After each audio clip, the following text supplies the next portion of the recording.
Boa noite a todas e todos. Hoje, o nosso grupo de mística e reflexão, Nossa Senhora da Libertação, trata de um tema muito propício para o nosso tempo, e a encíclica do Papa Francisco, Fratelli Tutti, está fresquinha, acabou de ser lançada e é para a gente uma oportunidade de renovar a nossa comunhão com o Santo Padre. Hoje a gente tem a presença aqui do Frei Marx Rodrigues dos Reis. Ele que é natural de São João de Meriti, recebeu o hábito franciscano em 2010 e professou os primeiros votos na vida religiosa franciscana no dia 2 de janeiro de 2011. Ele é graduado em filosofia pela FAE, o Centro Universitário de Curitiba, e fez teologia no Instituto Teológico Franciscano de Petrópolis. Ele é diretor-secretário e responsável pelo setor de formação do Serviço Franciscano de Solidariedade, o Cefras. E ele é vice-coordenador da Frente de Solidariedade para com os empobrecidos da província da Imaculada Conceição do Brasil. Além disso, o Frei Marx está exercendo algumas missões aqui no convento de Santo Antônio, muito especialmente junto à população em situação de rua. Ele já apareceu até em alguns órgãos da imprensa, nesse trabalho que o convento de Santo Antônio tem feito ali no Largo da Carioca e com a população em situação de rua do centro da cidade. As nossas boas-vindas hoje ao Frei Marcos Rodrigues. Seja bem-vindo, Frei.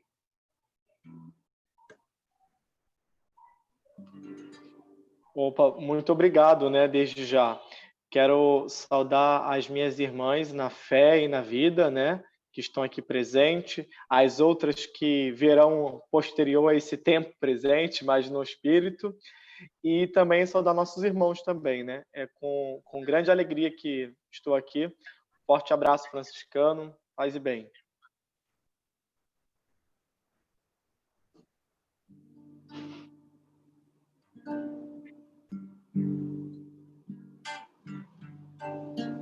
Irmão Sol com irmã Luz, trazendo o dia pela mão. Irmão Céu de intenso azul, a invadir o coração. Aleluia.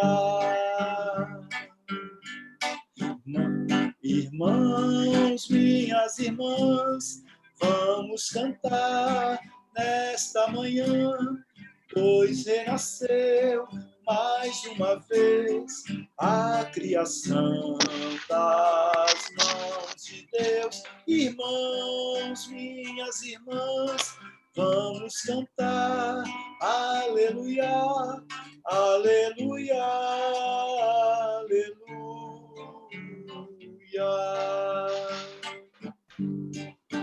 Passarinhos, meus irmãos, com 1000 canções aí me vi.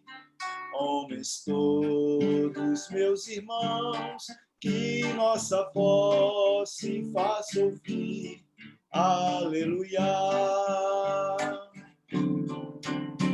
Irmãos, minhas irmãs, vamos cantar nesta canção, pois renasceu mais uma vez a criação das mãos de Deus. Irmãos, minhas irmãs, vamos cantar, aleluia, aleluia, aleluia.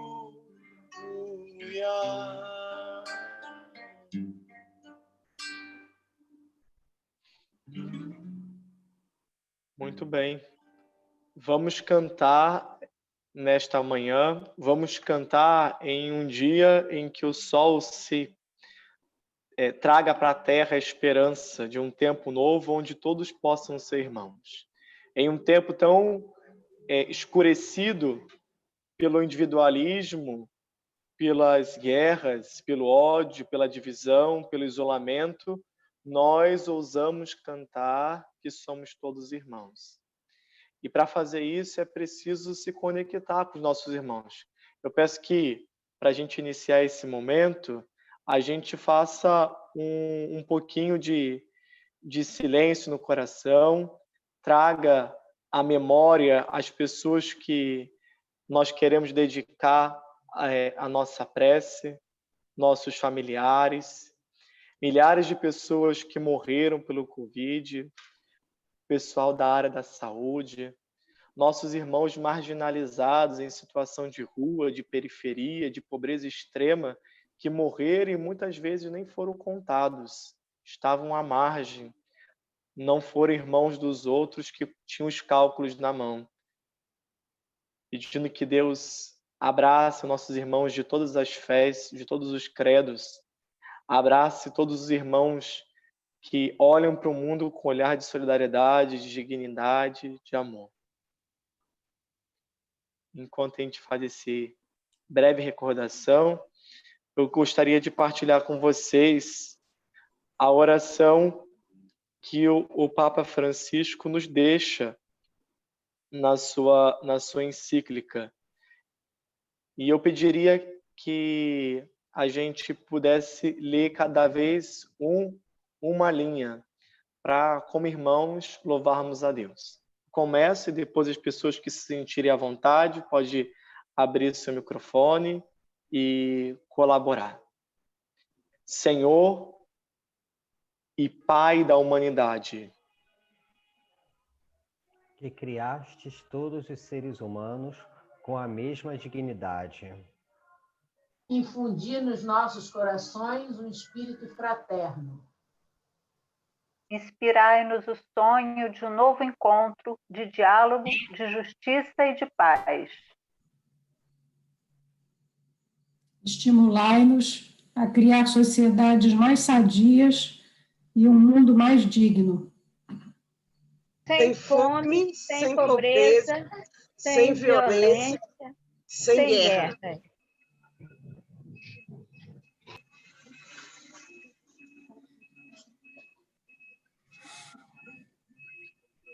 Que o nosso coração se abra a todos os povos e nações da terra, para reconhecer o bem e a beleza que semeaste cada um deles, para estabelecer laços de unidade, de projetos comuns, de esperança compartilhada. Amém. Amém. Amém. Muito bem. É com esse espírito aberto, orante, oracional, que a gente pode, talvez, se debruçar um pouco sobre essa carta, né? Eu, quando recebi a notícia, devo dizer, falei, meu Deus do céu, onde que eu estou amarrando o meu burro? Porque recém-lançada não vai dar tempo de estudar, né? Principalmente com pessoas que já estão estudando os documentos. Mas talvez hoje eu não me coloque diante de vocês, não como, propriamente dito, de um estudioso, mas como alguém que está em um lugar específico, que hoje se encontra em um lugar específico e que se sente provocado por essa carta. É disso que eu quero compartilhar com vocês, porque eu acho que mística tem a ver com isso, né? O não isso é historiador, é filósofo, é qualquer outra coisa. Mas a mística é permitir se moldar ou se aproximar de alguma coisa que lhe atrai. A mística, ela permite que o ser humano se atraia pelo transcendente. E como que a gente pode chegar nesse transcendente? Eu ontem estava aproveitando, dando umas últimas olhadinhas, eu acho que você já deve ter tido essa curiosidade de olhar um pouquinho que nas redes sociais o povo já está falando, né? Tem muita coisa boa por aí, muitos pronunciamentos interessantes, indico, tem uma reflexão da Moema também muito boa na internet, vale a pena, a própria CNBB, tem reflexões bastante interessantes. Mas também, não sei se vocês já perceberam, já tem gente falando muita coisa contra essa carta, né? Mal deu tempo de ser impressa e o povo já está tacando fogo, né? Não sei se conseguiram remoer o que significa isso. E eu me espantei porque, dentre esses vídeos, tinha um representante religioso, infelizmente católico também, que cedia do seu curto espaço de vida 30 minutos para poder falar mal de uma carta que talvez não seja entendido perfeitamente. Ele dizia que essa carta era uma carta pagã, que não tinha possibilidade de entender as coisas, que qualquer um que estudasse a fé, que fosse teólogo, qualquer coisa, e tivesse um pouco de sanidade, deveria se manifestar contra. Porque a carta não estava falando de dogmas. A carta não estava falando de uma moral, de uma ética. E eu fiquei pensando profundamente no que aquele homem estava falando, e é daí que eu parto, porque foi justamente isso que me atraiu na carta. Ela fala, sim, de um princípio de fé muito grande, que eu acho que, de fato, um cristão não pode ficar para trás. Esse princípio é de que um Deus se encarnou, e ao se encarnar, foi totalmente peregrino nesse mundo. E nessa manifestação, coube a Francisco entender qual era o mistério de se tornar irmão do mistério encarnado, irmão de todas as coisas. Isso é um grande mistério. Isso é um grande dogma da nossa fé. E ouso dizer mais uma coisa: existe sim não só uma moral, mas uma ética muito forte nessa carta.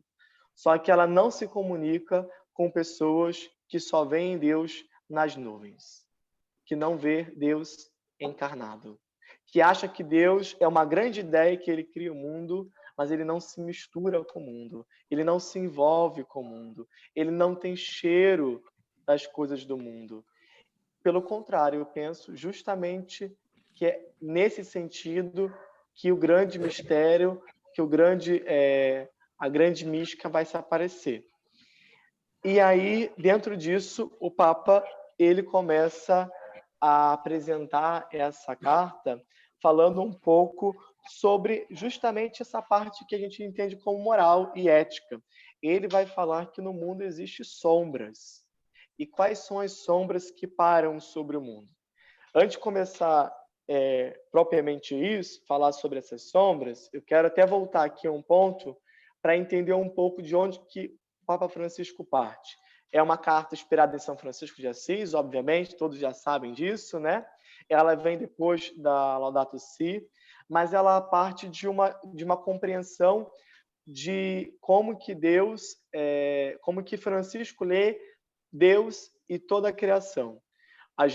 Nós franciscanos, constantemente somos conhecidos como aqueles que são patronos dos animais, né? Todo mundo vê a gente perto de cachorro, de gato, papagaio nem tanto, porque não dá para ficar tendo papagaio dentro de casa, né? Mas vem a gente em volta desses animais todos e acham que franciscano é aquele que gosta dos bichinhos. Pois bem, espero que não seja o contrário, que não tenha freio nenhum, né, fazendo nenhuma maldade com bicho qualquer. Mas não é essa a nossa finalidade, está longe disso. Nós não somos pessoas que gostamos dos bichinhos, nós somos pessoas que entendem a grandeza da vida de toda a criação, inclusive dos animais. De onde que surge isso? Francisco, ele entende, se relaciona com Deus como um grande pai criador, e esse pai é totalmente amoroso. E tão grande porque ele cria todas as coisas, o universo como um todo. Ele cria os astros, né? Ele cria todas as coisas. E ao criar, esse Deus se torna muito grande, todo-poderoso, literalmente. Mas esse poder não está na ordem do mundo. Esse poder não é um poder de quem molda as coisas, mas um poder de quem se envolve com os elementos das coisas. É totalmente diferente. E assim ele vai ver que São Francisco vai entender que a grande grandeza de Deus é se tornar pequeno. Que o grande poder dele é gerar vida.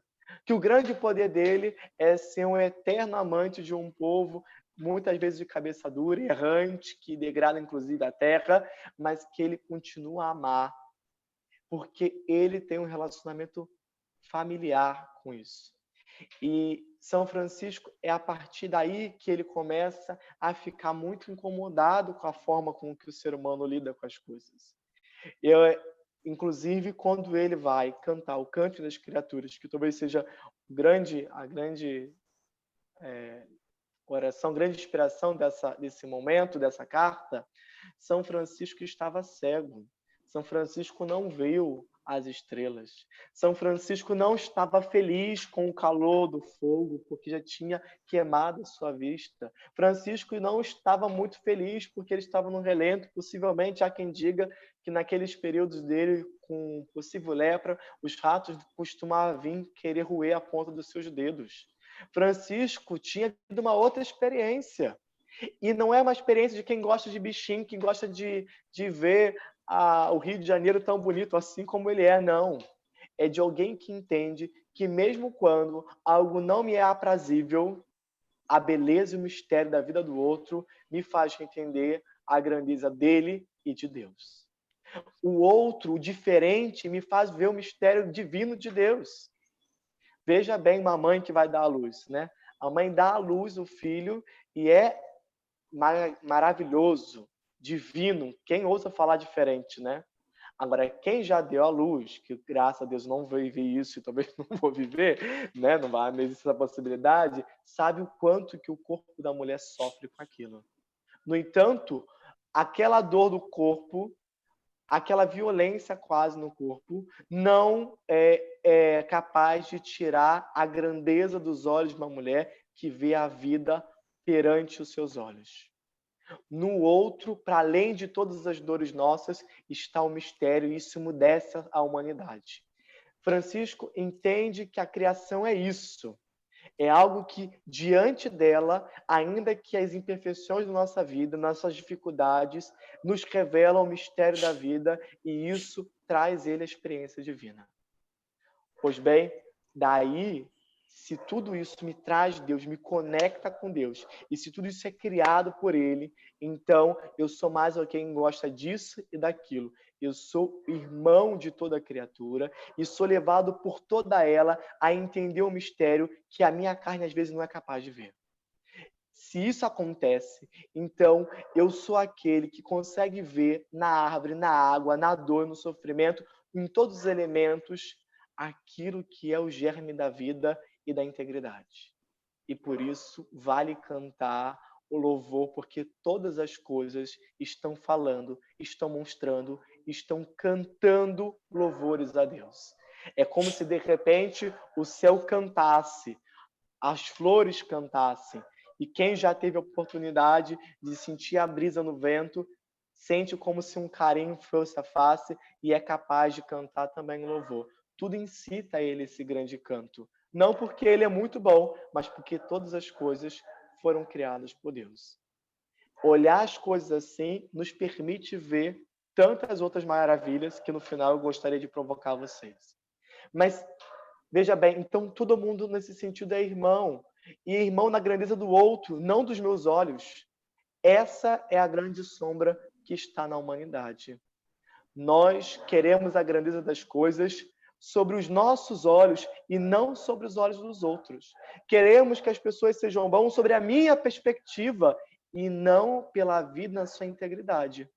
Assim, a gente cria uma democracia em que não cabe espaço para o meu diferente, a gente cria um Estado que se diz nacionalista, mas quando na verdade deveria ser irmão de todos, a gente cria um espaço nossa que não respeita nem sequer a própria nação, a gente cria uma vida numa lógica do lucro e do descartável, em que só vale todas as coisas para o meu bem-estar, independente da grandeza e da beleza de todas as coisas. Eu sou capaz de ferir a terra, ferir ela, tirar o nutriente dela, sem fome, para poder gustar alguma coisa, enquanto os tantos não têm que comer. Simplesmente por gosto meu.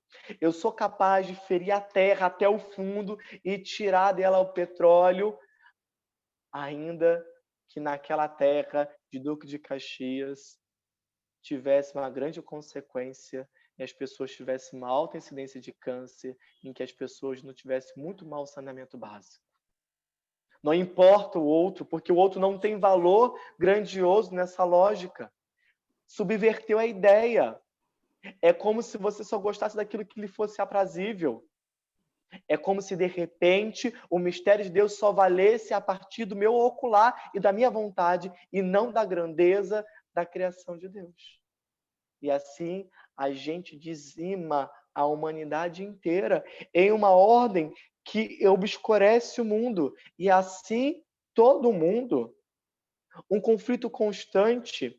Se uma coisa que o atual presidente do Brasil está certo é que todo mundo, de fato, quer negociar a Amazônia, né? Inclusive ele, né? Não vem um caso agora, mas, de fato, todo mundo quer negociar a Amazônia.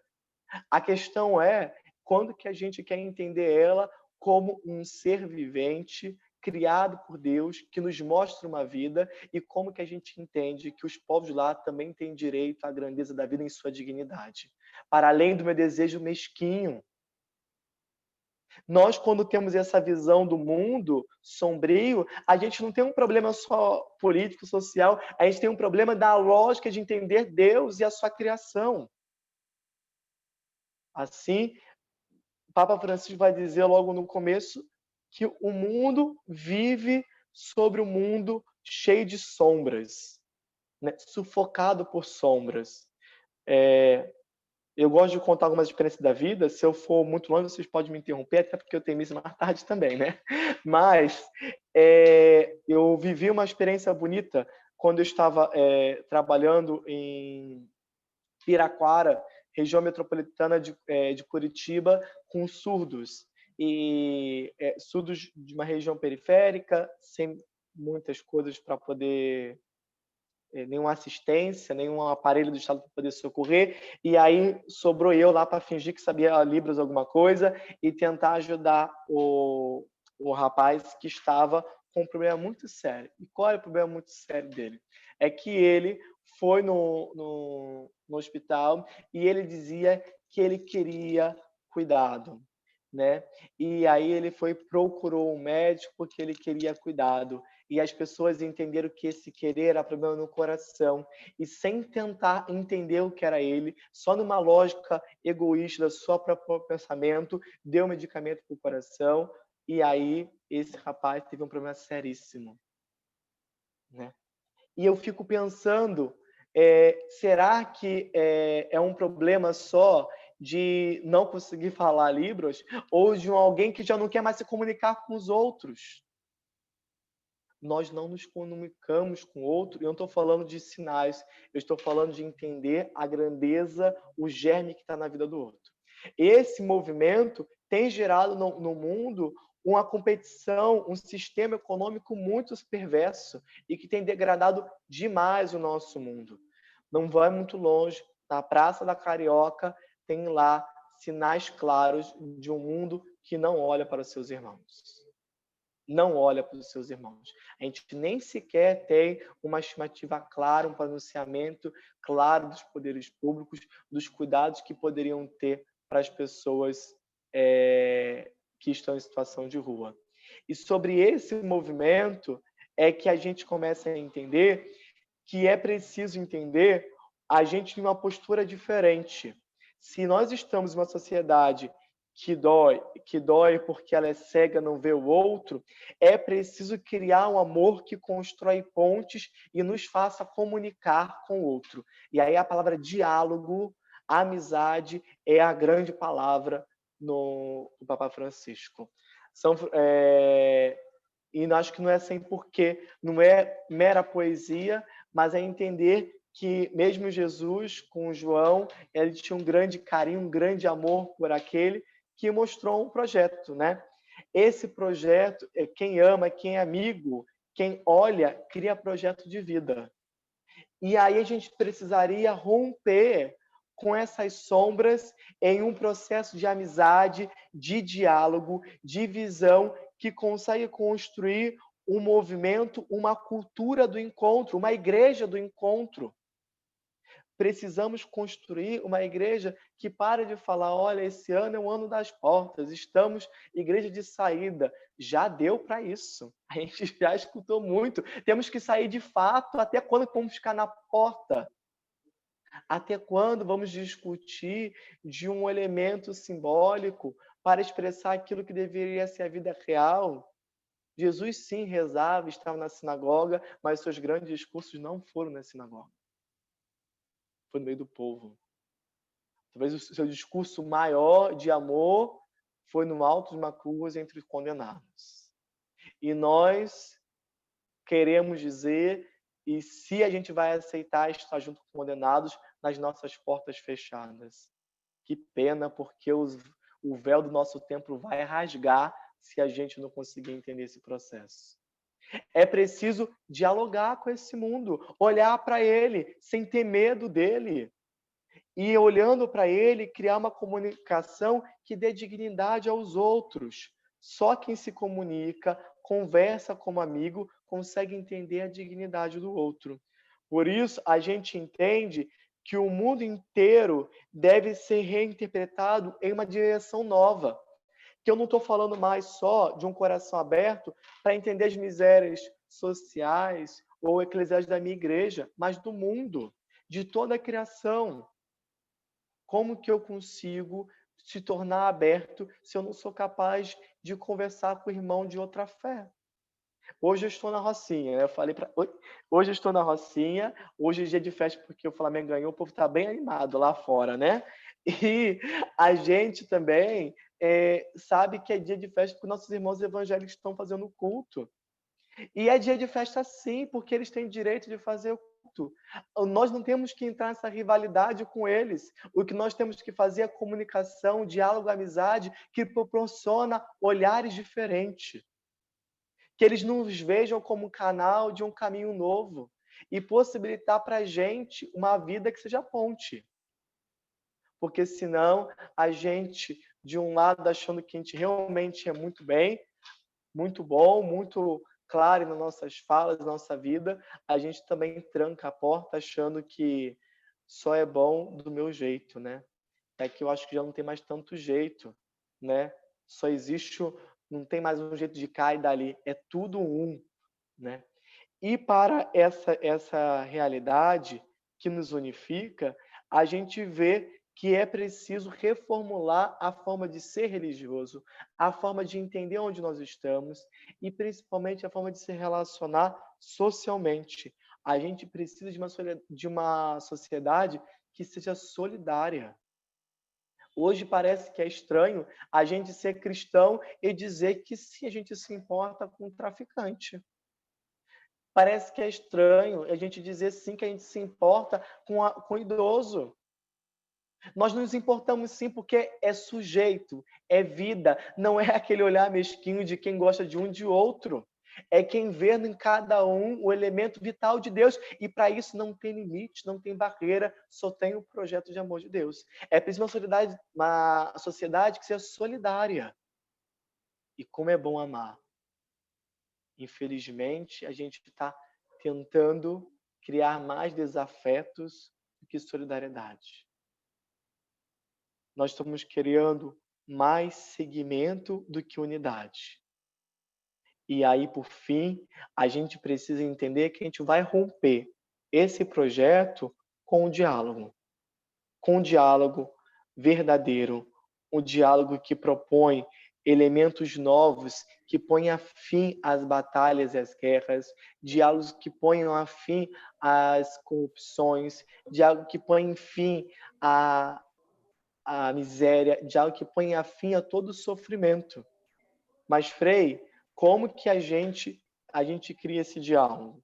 E eu vou dar o último exemplo, e aí eu abro a fala para vocês, para a gente refletir de forma comum, né? Porque uma pessoa só falando não é conversa, é aula, né? Eu não sou professor, né? Eu tive, ainda em Piraquara, tive a oportunidade de conhecer um homem chamado Frei Rui de Pinet. Para mim, grande santo, né? Meio desobediente, mas santo, né? Ele trabalhava também com uma população mais empobrecida, e um dia nós fomos visitar um casebre, e quando chegamos lá, nesse casebre, para levar a cesta básica, a gente encontrou uma senhora que na casa dela tinha exatamente essas coisas. 2 caixotes com um pouco de utensílios, como bacia, 3, 4 panelas, 5, 6 copos, alguns talheres. Dentro de um caixote, um pouquinho disso, desses utensílios de cozinha.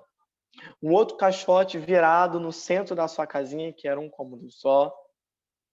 E sobre esse cômodo, esse caixote, tinha uma Bíblia. E colado ao fundo, um colchão que ela deitava para o povo dormir. Então, ali estava a cozinha, o banheiro, tudo dela, fazia fora e voltava para casa para dentro. Devo dizer que eu fiquei bastante assustado ver a pobreza daquela senhora, e o Frei Rui, sem comentar muito bem isso, falou assim: olha, que bom você ler a palavra de Deus. Ela sim ficou toda entusiasmada, né? Perdão, ele falou assim: tem a palavra de Deus? E ela toda entusiasmada falou: sim, Frei, tá aqui, ó, no meio da minha casa, é muito importante. E ele fala: então você lê ela todo dia? Ela: não, Frei, eu não sei ler, eu não leio a palavra de Deus todos os dias. E aí ele pegou e falou: mas então para que você quer ter a palavra de Deus se tu não sabe ler? E aí ela falou assim: Frei, eu não sei ler, mas não precisa ler, precisa beijar, amar e viver a palavra de Deus. Eu fiquei pensando naquilo e até hoje eu fico pensando, porque esse ato de beijar, de ter um carinho verdadeiro, às vezes a gente não tem com a palavra de Deus. A gente vê tantos profetas, Amós, Isaías hoje, falando de um tempo novo, e parece que a gente não amou isso, né? Falando de um povo que deveria ser reconfigurado, e a gente não conseguiu entender isso. Hoje, o evangelho de hoje, a moeda, não é mais César, né? Acabou esse império, e a gente não aprendeu a amar esse projeto. A gente não abraça isso. A gente não vive isso. Porque tantos escutam essa passagem, às vezes até analfabeto, aprendeu de qual a palavra de Deus, mas ainda carece de viver. Outras pessoas são analfabetos do coração, são capazes de fazer altos estudos e ainda não conseguem entender sequer uma letra da palavra de Deus, porque não dialoga com o projeto de Deus.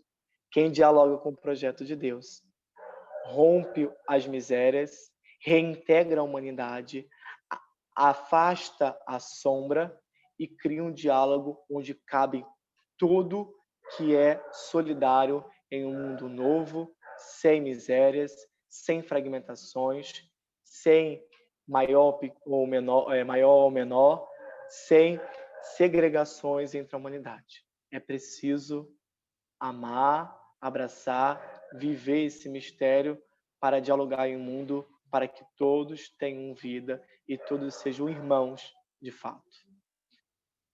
Pronto. Acho que já falei um pouquinho demais, né? Deu só para começar uma coisa ou outra.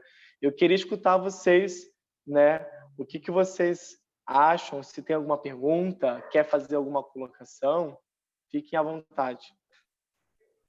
Quer discordar também? Frei, a gente tem um costume também, após uma fala, né, dessa proporção, a gente faz um tempinho de silêncio, aprendendo junto com o Sínodo da Amazônia. O Papa fez essa dinâmica lá no Sínodo. Vamos ficar um minutinho em silêncio para a gente acolher o que nos foi anunciado através do Frei Marx.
Acolhendo esse silêncio de Deus, ele nos falou agora também através do cachorro que está aí na sua casa, né, Frei? O seu microfone era o único aberto e deu para ouvir o cachorro. Do vizinho. Raymond, temos uma música agora?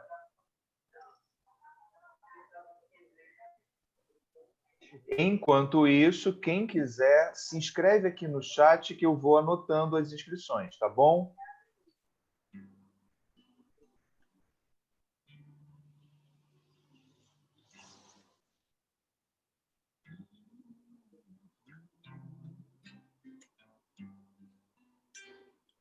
Só sei o refrão.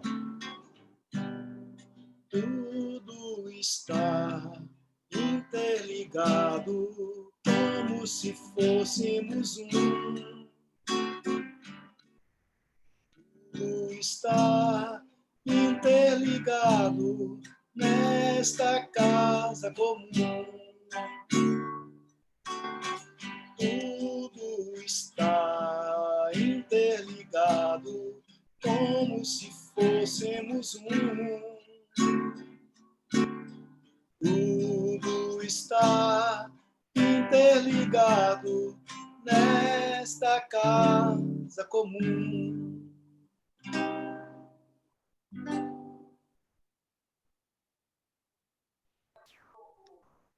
Então, nesse primeiro momento, a gente dá aqueles 2 minutinhos para a gente não demorar e dar chance para todo mundo falar. Primeiro a Sílvia, depois a Gláucia. Boa noite.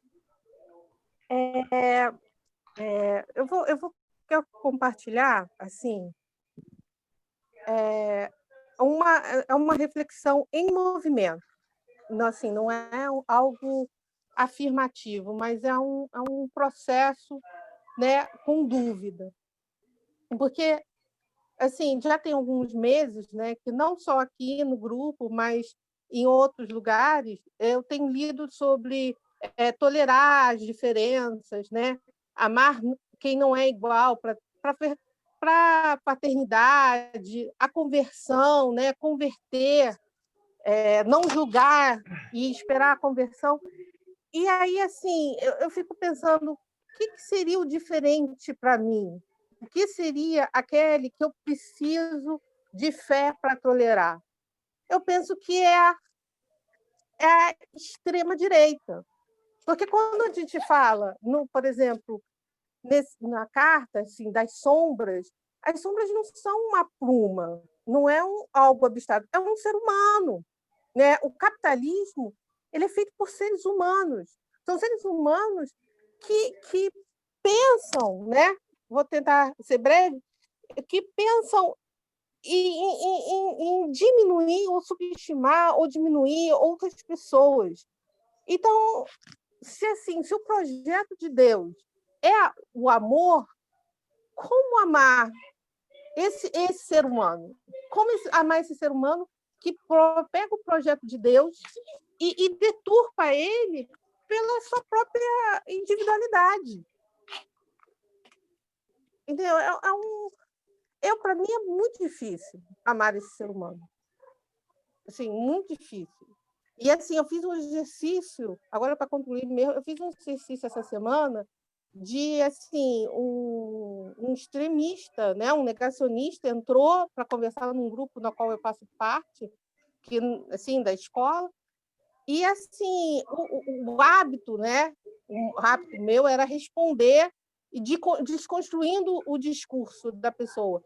Mas assim, eu vi assim, cara, o que eu vou escrever não é nada assertivo, não é nada gentil. Eu não tenho palavras amigas para dizer a ele nem para desconstruir o discurso dele. E resolvi me calar com um gesto de tolerância. Mas isso me feriu tanto, esse silêncio também, essa não agressão da agressão, que eu assim, eu fiquei muito ferida, assim. Então, a provocação é uma provocação. Como amar o diferente, quando o diferente é aquele que é o anteprojeto? Obrigado, Silvia. Gláucia, por gentileza. Eu compreendo perfeitamente o que a Silvia fala, eu acho que isso é realmente um desafio, mas aí eu me pego pensando no início da fala do Frei, né? A contradição que São Francisco vivia. Ele fala em amar as criaturas, chama as criaturas de Deus de irmãos, e, no entanto, ele está sendo importunado por ratos, pela dor física, né? Pela cegueira, ou seja, tudo aquilo que poderia levar um ser humano à revolta, né? Então, de fato, acho que é um desafio que para a nossa realidade, para o nosso contexto, extremo, né? Eu acho que ele é extremo. Eu me afastei de todas as redes sociais, depois do processo do impeachment da Dilma, depois a questão da eleição, né, presidencial, eu cheguei a ficar doente mesmo, né? Eu tive crise de enxaqueca, e aí eu passei a ter uma reserva muito grande em relação às redes sociais, até mesmo grupos de pessoas que são os meus pares, né? Eu pouco me posiciono em grupos em função do problema de saúde que eu vivi. E tentando me refazer, né? Me reestruturar, não sei quanto tempo isso vai levar, para poder dialogar com esse diferente. E é assim, essa carta, ela mexeu comigo, porque o que o Papa Francisco, inspirado no meu encontro com o patriarca ortodoxo, né, Bartolomeu, e também com o líder islâmico, né? Então, são dois, se a gente for olhar a trajetória da Igreja Católica, né, principalmente a Idade Média, a gente vai ver o clima de intolerância, né, entre a Igreja Católica e o mundo islâmico, e a Igreja Católica e a Igreja Ortodoxa, né? Então, acho que essa é uma questão importante para a gente perceber o seguinte: o Papa Francisco está dizendo assim, olha, eu estou começando, eu sou assim, eu sou um chefe de Estado, sim, né, o Estado Vaticano. No entanto, eu sou um líder religioso. Então, como líder religioso, eu me aproximo daqueles que foram, durante séculos, meus opostos. Então, acho que esse é um recado muito interessante.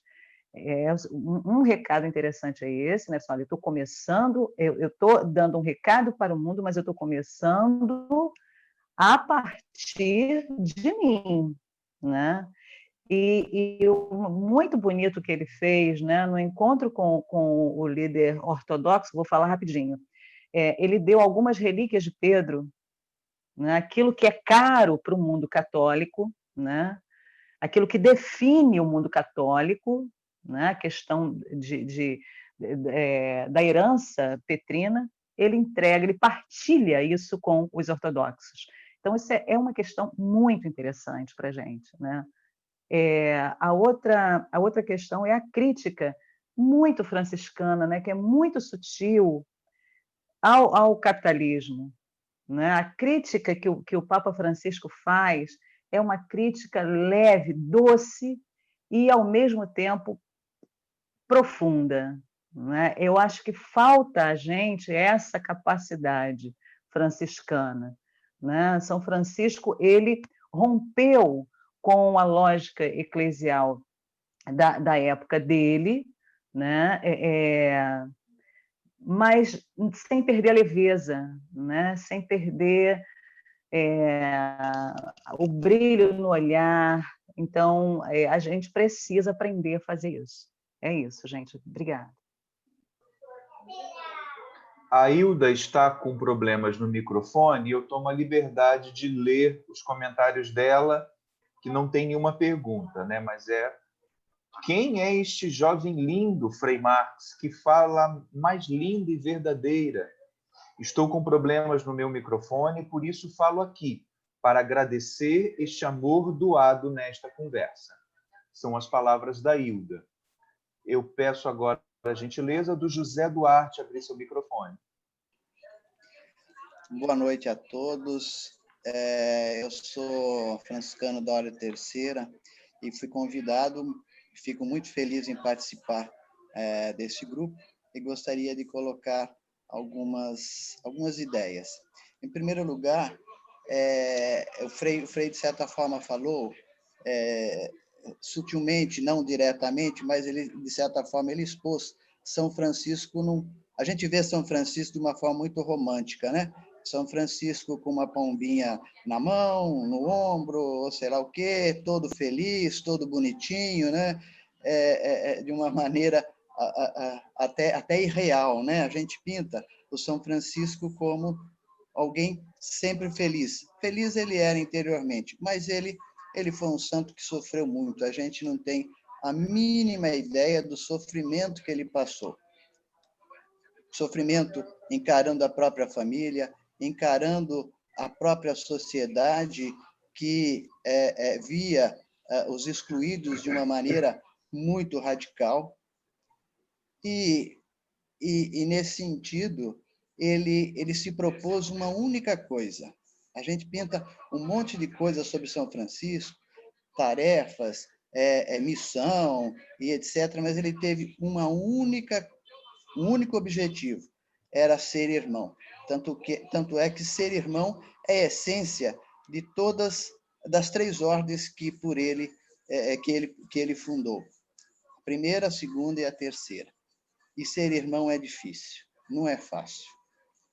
Para a gente entender, eu ainda não li todo o documento Fratelli Tutti, mas para a gente entender bem esse documento do Papa, nós temos que ter em mente o anterior, de 2015, sobre a natureza, onde ele também um tema franciscano, onde ele já expunha essa fraternidade universal. Tudo está interligado. Nada existe separadamente do outro, tanto na natureza animada como inanimada, entre os homens, todos estamos interligados. Nós formamos uma única unidade. Tanto é que, se a gente for analisar a origem do mundo, né, do universo, ele nasceu de uma explosão de uma unidade. E essa explosão se transformou de uma maneira estupenda numa pluralidade. E essa pluralidade, então, por essa origem, já está unida. Então, o que eu queria dizer é que a Fratelli Tutti só pode ser entendida quando nós entendemos a sua encíclica anterior. Ela é política? Ela é política no sentido filosófico. Ela não é partidária. Para o Papa não interessa direita, esquerda, cima, embaixo, comunismo, capitalismo. Ele faz uma crítica muito dura, né, para aqueles que querem entender que o nosso planeta está se tornando insuportável pela falta de solidariedade e irmandade. Eu queria lembrar mais uma coisa, que a nossa irmã, ela até falou, a anterior, a Gláucia, se não me engano. O ano passado, os franciscanos celebraram 800 anos do encontro de Francisco em Damieta, onde, olha só a dimensão desse ser irmão de Francisco, onde o encontro dele com o sultão, com o muçulmano, demonstra que o seu ideal de ser irmão extrapola qualquer tipo de intolerância, qualquer raça, qualquer cultura. E mais ainda, São Francisco, ele não deixou a sua cidade. Ele não se esquivou para para o Monte Alverne, ou foi viver nas montanhas como um monge, ou coisa assim. Não, ele quis morar na cidade de Assis, onde ele foi rejeitado, e foi lá que ele quis implantar, que ele quis viver esse ser irmão. Era isso que eu queria dizer. Muito obrigado pela oportunidade. Obrigado, José. Jorge Alexandre, você pode abrir seu microfone. Depois é a Tânia, tá bom? Boa noite. Só um minutinho. A gente pode dar uma pausa na Tânia para o Frei também fazer um bate-bola, aí depois a gente abre um tempinho para uma nova inscrição, tá bom? Que aí fica acumulando muita coisa também para ele comentar. Tá ok?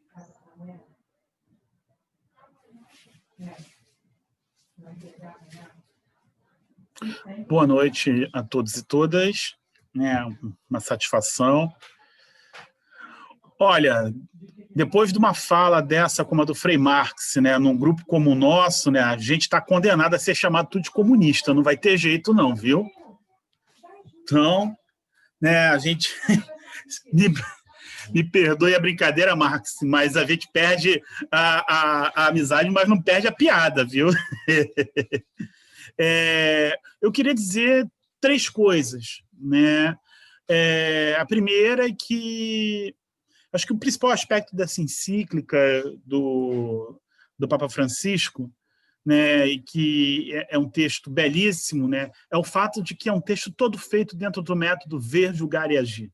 Né, e acho que quem tem uma trajetória de caminhada, né, de uma igreja mais comprometida, né, com o reino de Deus, se sente muito contemplado ao ver um documento feito dentro de uma metodologia que nós aplicamos durante muito tempo e que, infelizmente, hoje está meio esquecida nos ambientes de igreja. Né? E é um pouco esse o caminho que Francisco toma. Né?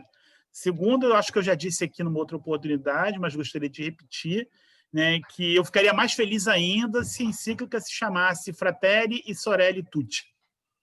Mas, enfim, bola para frente. Acho que isso não reduz o seu conteúdo. Né? E me parece que é um texto profundamente profético para os tempos de hoje. Né? Que coloca, eu acho, esse pontificado, pelo menos do ponto de vista do seu legado. Né? A Laudato Si já havia feito isso, mas acho que a Laudato Si Fratelli Tutti, para mim, elas traçam um paralelo muito grande com Mater et Magister e Pacem in Terris, de João 23. Né? E acho que coloca Francisco na mesma estatura de João 23, que para mim foi o maior Papa do século XX. Né? E, nesse sentido, eu acho que é um grande marco, né, talvez, do único estadista que nós tenhamos em escala global no mundo contemporâneo. Né? E aí eu acho que há uma crítica profundamente política que ele faz, porque ele é explícito. Né? Se lá na Rerum Novarum, Leão XIII, né, começou a chamar a atenção para as contradições daquele sistema no que diz respeito à classe operária, né, e Pio XI, na 40º ano, tenta recordar isso de alguma maneira, né? João Paulo II, por sua vez, na 100º ano, vai dizer que o socialismo é intrinsecamente ruim e o capitalismo é intrinsecamente mais ou menos. Agora não tem discussão, e talvez por isso tantas reações negativas, porque ele escreve de uma maneira muito cristalina, para quem quiser ler, né, a respeito dos males do neoliberalismo. Isso está muito claro lá. Né? É quase como se ele dissesse: no capitalismo não há salvação. E acho que por isso, talvez, tantas tentativas de enquadrá-lo mais recentemente, tantas declarações infelizes. Né? É por isso que essa raça de víboras que anda solta pela igreja por causa do fundamentalismo, né, tem reagido de uma maneira tão virulenta em relação a este Papa. Né? E aí que eu quero finalizar, muito contemplado pela fala da Sílvia e pela fala da Gláucia. Eu acho que o problema hoje, né, a questão do diálogo, da acolhida, da diferença, né, é o problema da intolerância que nós mesmos sofremos. Né? O problema não é o outro rezar a missa em latim ou orar em línguas. Né? A questão acho que não passa por aí. né? A questão, acho que hoje passa pelo fato de uma forma de ser igreja, um jeito de seguir Jesus ser toda hora taxado de herético, de infiel, de não estar em sintonia com a doutrina da igreja, da mesma forma que fazem com o Papa. E é bom lembrar, até mesmo altos dignatários, né? Eu acho que é isso, né? Eu acho que é o incômodo de perceber que se a igreja não faz a opção pelo reino, ela, como testemunha de Jesus, está fadada a um grande contra-testemunho e a história vai cobrar caro por isso. É isso. Obrigado, Jorge. Tânia, sua vez. Depois a gente dá uma pausa, mas eu já estou anotando as próximas inscrições após a fala do Frei, tá bom? Pois é, né? O meu vai ser muito, muito breve. Ouvir o Frei Max falando, né? Para mim é uma grande alegria. Porque dentro dessa carta que foi escrita, da questão da profecia, porque é uma profecia, né? Eu acho que o Papa ele é profético em todos os sentidos, quando ele fala, principalmente uma das frases da carta que me chamou muita atenção é a questão do sair de si mesmo para encontrar o outro. É uma coisa tão difícil, né? Eu me deslocar do meu local de conforto para ir ao encontro do outro que não está no mesmo local. Esse encontro do outro, no nosso dia a dia, ele é muito difícil. É muito difícil. A questão da própria, já foi falado muito na questão da intolerância, né? A gente, muitas vezes, também tem essas questões que nos batem no dia a dia. Como é que eu vou me colocar diante de muita coisa que acontece? Porque o encontro do outro é a gente se despedir de todos os nossos preceitos, as nossas considerações, o nosso jeito de pensar para o encontro do outro. Claro, não perdendo a nossa dignidade, mas a partir do momento que a gente se coloca no lugar do outro, a gente se transforma. E essa transformação ela está acontecendo, eu acho que a gente está vivendo um momento muito difícil. Nós estamos dentro de uma casa com 4 paredes, para quem tem casa, né? Quem não tem está na rua, mas com 6 meses vivendo aquilo que a gente nunca imaginaria que ia estar vivendo. E como é que a gente hoje se depara nessa discussão, vivendo essa relação, vivendo o problema do outro e torcendo para que, quando a coisa aconteça, a gente saia dessa melhor. Ou não saia. Segundo o Júlio, né, o padre Júlio diz, uma vez ele falando para a gente, ele dizia, olha, quem é egoísta vai continuar egoísta, quem é capitalista vai continuar capitalista, né? Porque o pensamento, as ações das pessoas não mudam no dia a dia. E Papa vem com essa nova encíclica dizendo, para se transformar o mundo e para se transformar a si mesmo, é necessário que tu te coloque no lugar do outro. Era isso, tá? Obrigado, Tânia. Frei, fica à vontade. Depois a gente volta numa outra rodada. Sim.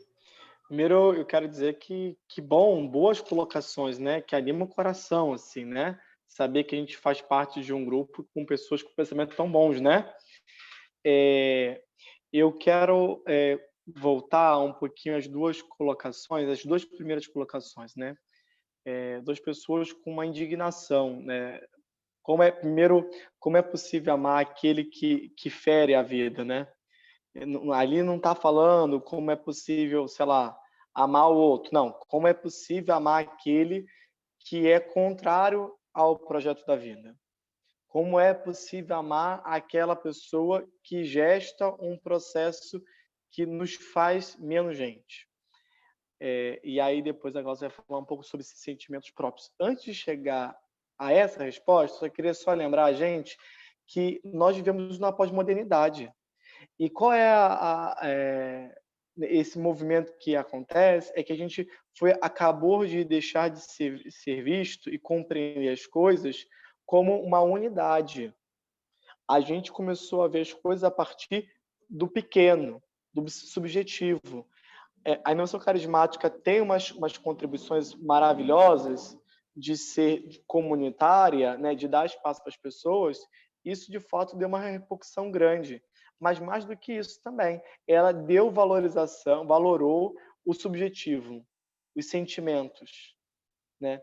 E a gente talvez não tenha valorado da forma tão forte assim, mas por que isso tem uma grande consequência? Porque as pessoas agora veem as coisas a partir dos seus próprios sentimentos, da sua própria pessoa. Não é Pai Nosso, mas é meu Deus. Meu Deus, meu Deus. Essa relação faz com que as pessoas não consigam entender que existe um projeto que é maior, que é nosso. Que não existe eu, Frei Max, não existe você. Não, meus anjos, somos todos. Nós somos. E enquanto somos, fazemos parte de projeto de Deus que é maior. Ou então fazemos parte de projetos que são maiores. Então não existe Frei Max e o capitalismo. A pessoa não é que existe um sistema em que eu faço parte. Eu posso até não gostar do capitalismo, mas eu faço parte em algum quanto eu contribuo para ele, porque eu faço parte de uma sociedade e não tem como diminuir. Essa diminuição não dá para poder viver e entender a gente. E aí, quando a primeira menina, esqueci o nome dela, colocou como que a gente consegue amar a pessoa, a gente consegue amar enquanto pessoa. A gente não consegue amar enquanto projeto, enquanto sistema. Aí que está a mudança. A gente tem que romper com a visão pós-moderna e que a gente só vale um por um. Não é a pessoa. Não existe o sujeito ruim. Existe os sujeitos como um todo. E esses sujeitos como um todo são influenciados mais ou menos por um projeto. A gente não gosta do projeto que interferiu nas pessoas. E assim a gente sim nos faz mal, Glácia, porque a gente tem sentimento. A gente talvez não dá bola para isso, mas somos sujeitos também. Temos sentimentos, queríamos amar, queríamos o projeto de todo mundo, e quando isso vem, a gente fica meio estranho. E daí que eu convido a gente a pensar assim, não, nós somos uma comunhão, somos uma fraternidade comum. E daí a gente consegue viver um projeto que é maior do que o problema de uma pessoa. Então, eu amo o projeto do reino, vou contra os outros projetos que segmentam. Para terminar, isso que o Jorge falou, ele fez um preâmbulo de todas as cartas, também meu irmão de profissão, né, franciscano, mas eu queria só fazer uma linha, de fato, existem 3 cartas que seriam bom ser lidas juntas, né? Laudato Si, A Querida Amazônia e esta, né? Por quê? A Laudato Si, ela fala sobre um problema de entender como que a gente pode viver uma fraternidade comum dentro de uma criação, a capacidade de entender que a gente vive sistemas abertos e a capacidade de ver que vive uma grande comunhão, né? Junto com o cosmo todo. E desse cosmo a gente vai entender os pequenos que falam com ele. E aí vem a Querida Amazônia. E depois, esses pequenos que falam com o cosmo e se relacionam com ela, permite a gente conseguir entender o salto da fraternidade. Elas conversam entre si, né? Precisaria muito tempo para poder explicar isso que eu estou querendo dizer, mas elas vão conversando entre si.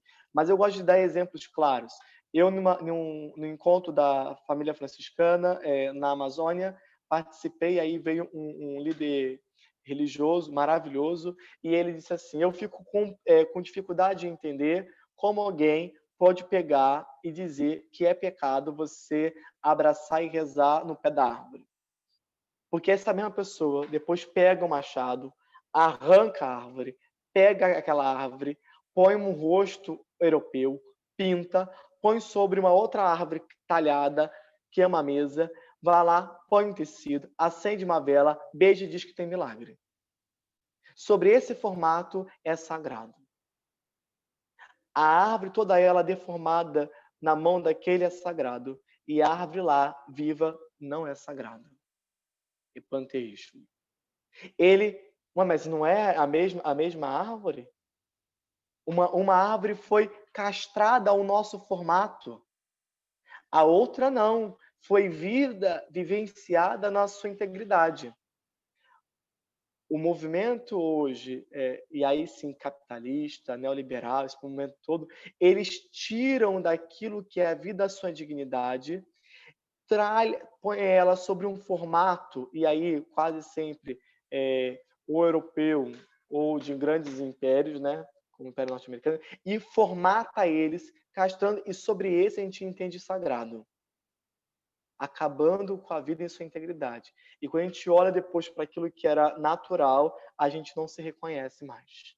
É daí que a gente vê que a pessoa em situação de rua não consegue mais ser vista pelo outro como irmão. Porque ela está na sua integridade, só tem um sujeito ali. Não tem aquilo que a gente roubou do mundo, talhou, deformou, tem só humano. E aí, nesse espaço, não há fraternidade. Nesse espaço, não há comunhão. Nesse espaço, não há possibilidade de se entender todos. Só tudo sobre o meu formato.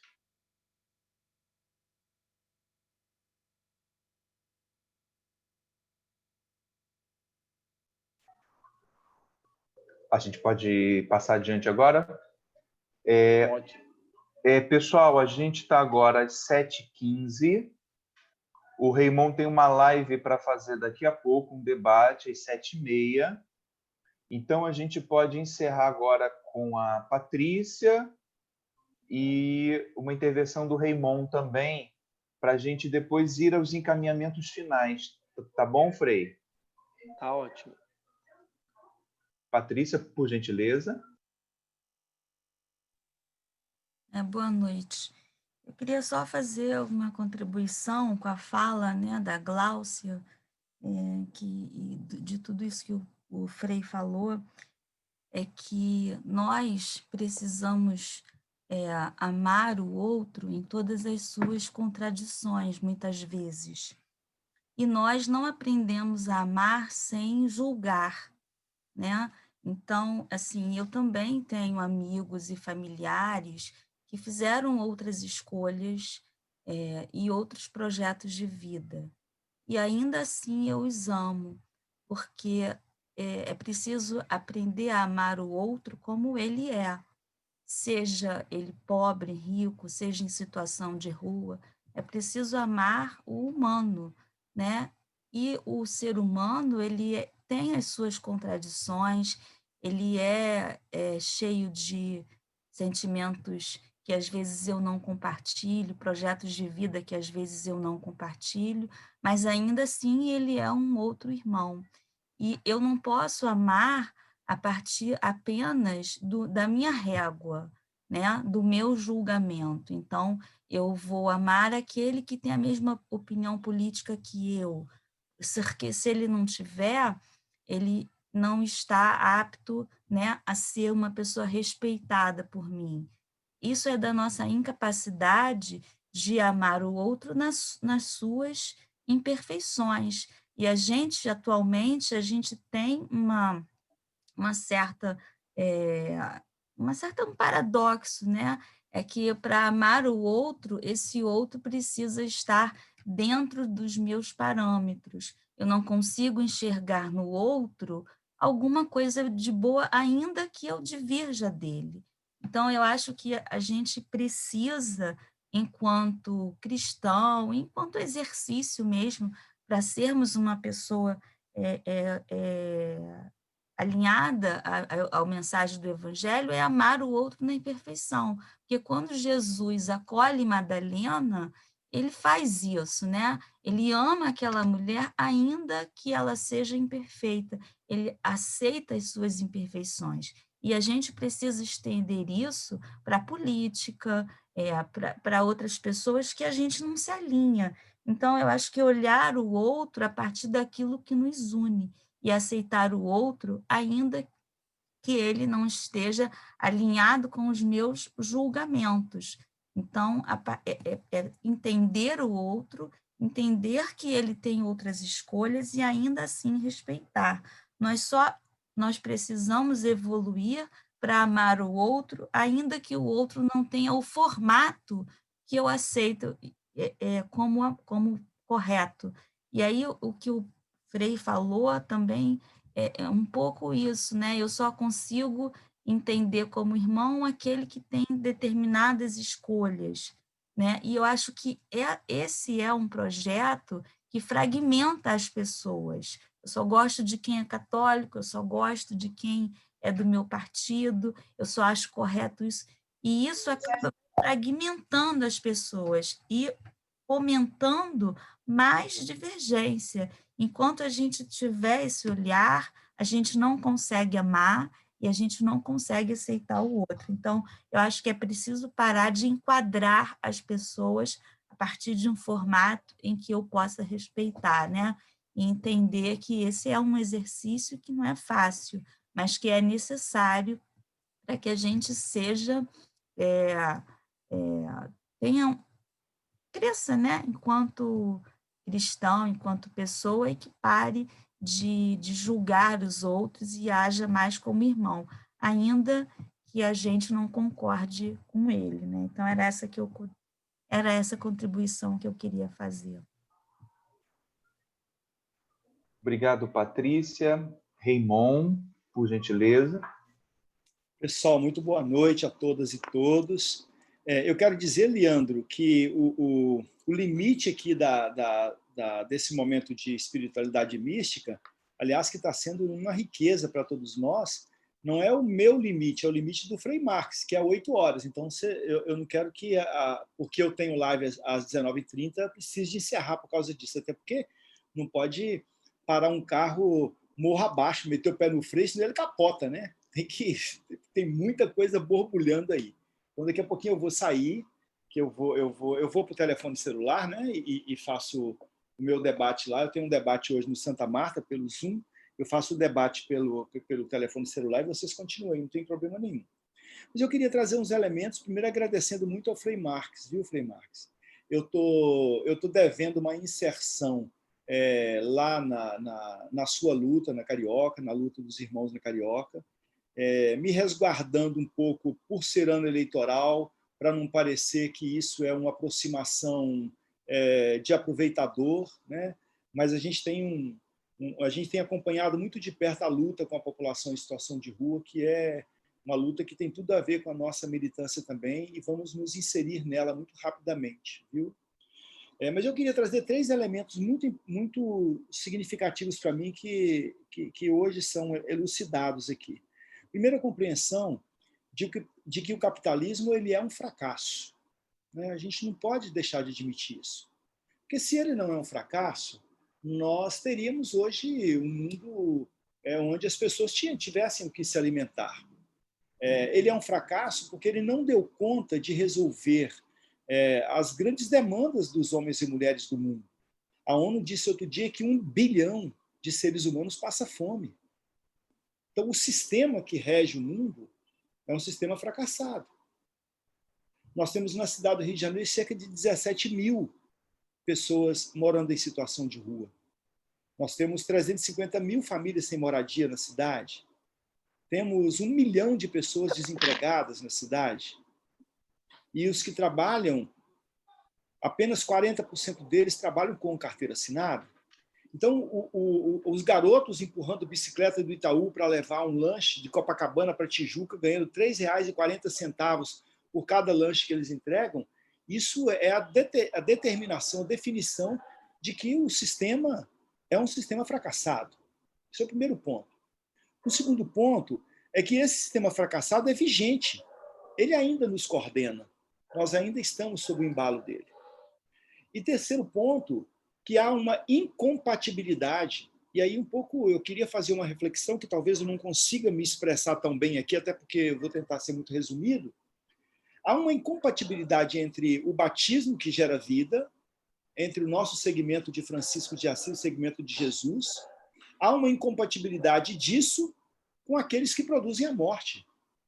E a gente não tem que ter aquele pudor do mandamento maior do cristianismo, que é amar a Deus sobre todas as coisas e amar ao próximo como a si mesmo. Porque, às vezes, o próximo não é nosso próximo. Tem que ter clareza disso. Porque quem promove a morte, quem produz a morte, não é no meu projeto. Porque se é o meu projeto, qual o seu projeto? Meu projeto, vamos dizer, meu projeto é ganhar as eleições. Esse é um projeto meu e de quem caminha comigo. Mas o projeto é o projeto do reino. Projeto de construção de uma sociedade onde a vida seja preservada. Então, quando alguém mata a vida, quando alguém promove a matança da vida, quando alguém usurpa os direitos das pessoas, quando alguém queima a Amazônia deliberadamente, quando alguém toca fogo no Pantanal deliberadamente, quando alguém descobre que a Amazônia precisa de ser pisoteada pelos bois e, portanto, percebe? É pela monocultura. Esse projeto de morte é incompatível com o projeto cristão. Eu não estou falando de um projeto, estou falando o projeto cristão. Então, assim, é muito difícil, né, a gente dizer assim, eu amo a pessoa e não amo o projeto da pessoa, porque às vezes o projeto da pessoa e a pessoa são a mesma coisa.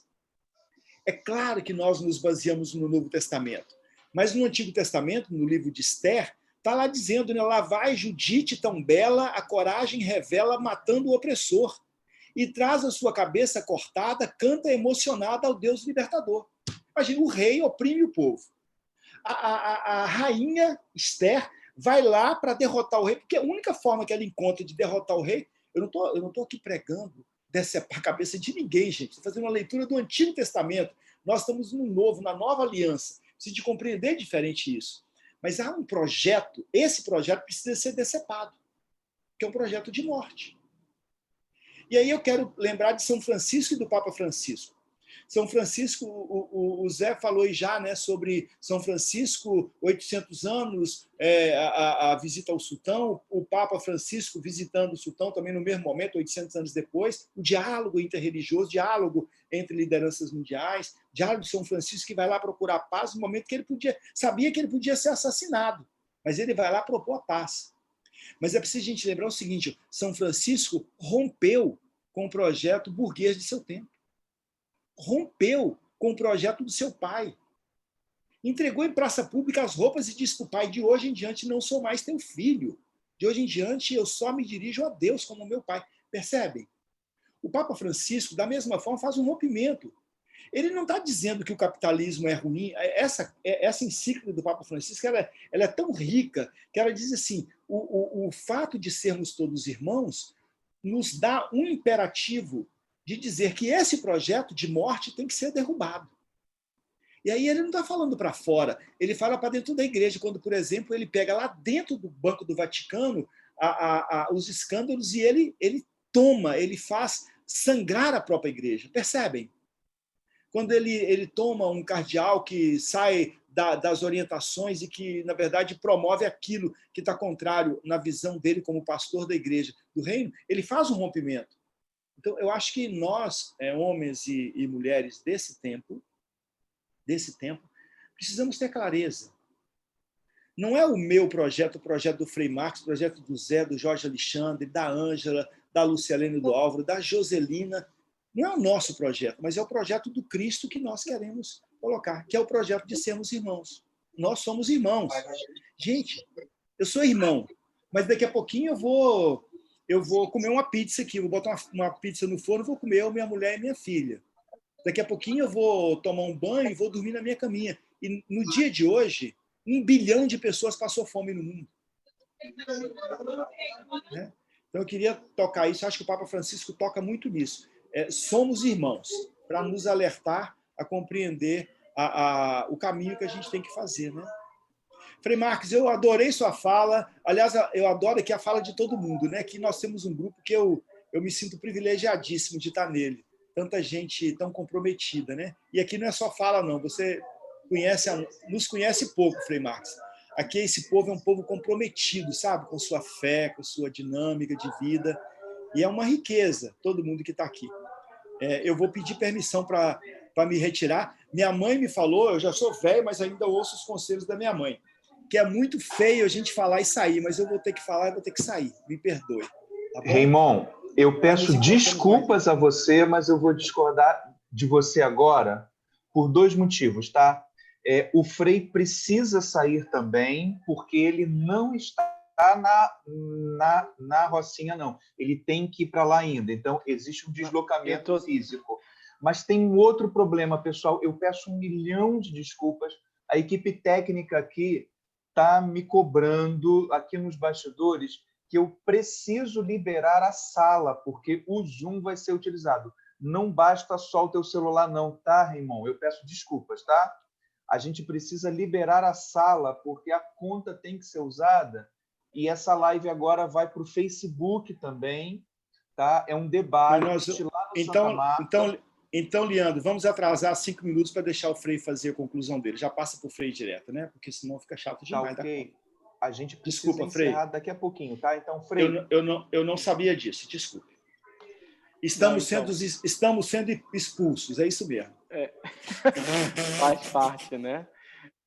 Não, então, de fato, algumas caras dessas eu já encontrei aqui nesse trabalho do Rio e em outros carnavais, né? De fato, é um grande carinho, eu falo com vocês. Mas, para terminar, eu gostaria que a gente, no final dessa reflexão, percebesse de fato como que existe um movimento de comunhão. Aqui acho que as falas se complementavam, assim, né? São pessoas indignadas com o projeto de morte e também um pouco, essa indignação, inclusive, deixando a gente um pouco com malquerência frente a alguns processos. Isso é muito natural, porque significa que a gente está insatisfeito. Mas é preciso, mais do que tudo, saber quem nós estamos atacando. Nós não estamos atacando o coletivo, a fraternidade, o comum. A gente ataca os projetos de morte. Esté, quando vai lá e recebe a possibilidade de ganhar metade do reino, ela não escolhe a metade do reino, escolhe a vida do povo. Porque escolher metade do reino é comprometer com o projeto de morte. E a gente tem que escolher qual projeto que a gente quer. É um projeto que gera morte ou um projeto que dá a vida? Aí, se a gente tem que pegar a parte da vida para criar a vida em algumas coisas, em alguns outros processos, a gente vai refletir e, se for necessário, a gente vai. Mas o que nos emana é o desejo de construir o reino, e esse reino é para todos, sem exceção. Um forte abraço a todos. Vou deixar vocês conseguirem participar do processo todo da próxima live. Mas digo que tenho um coração aberto para acolher cada um em outros momentos, em outros lugares. Inclusive, estou com muita sede de encontrar pessoas com projetos belos, né? Forte abraço, prazer com todo, assim, com todo o coração. Muito obrigado. Paz e bem. Obrigado, Frei. Paz e bem.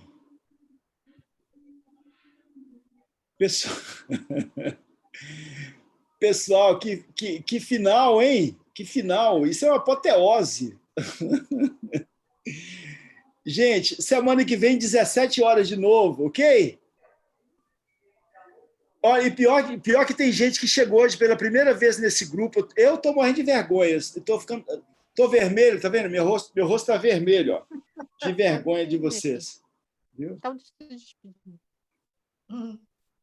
semana que vem eu chego às 17 horas. Essa semana hoje eu estava resolvendo uns problemas familiares antes de entrar aqui na missa. Muitos problemas. Semana que vem eu chego. Pessoal, desculpa, mas eu preciso desligar. O pessoal está me cobrando aqui também. A Eufrase está livre hoje de eu cantar uma música do Padre Zezinho, Eufrase. Entendeu? Então. Eu estou lembrando da minha infância. Ele tem umas músicas bonitinhas, mas é difícil, né? Mas a gente pode conversar com ele. Deixa. Ô, Zé, gostei de te ver, viu, Zé? Vou entrar lá na outra live, tá? Até já. Apareçam Álvaro e Lucelena. Adorei ver vocês também. Eu tive... Apareçam